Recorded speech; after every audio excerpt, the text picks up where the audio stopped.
সাইয়্যিদুল ইস্তিগফার নামে একটা ইস্তিগফার আছে।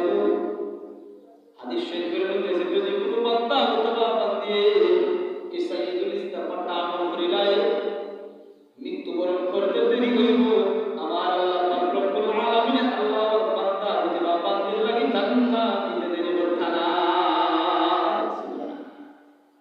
আমরা প্রত্যেক মুসলমানে সাইয়্যিদুল ইস্তিগফার শিখতাম, পড়তাম, আমল করতাম।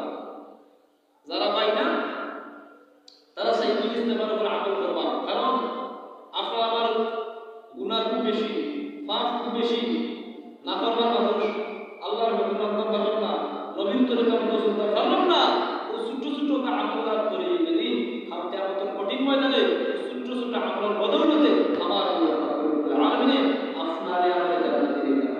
সুবহানাল্লাহ। এর কারণে সাইয়্যিদুল ইস্তিগফার আমলরা যারা বান্দা কিতাবের মধ্যে আছে, যারা মোবাইল চালায়, তারা মোবাইলের মধ্যে বা সার্চ দিলে সাইয়্যিদুল ইস্তিগফার পাওয়া যায়।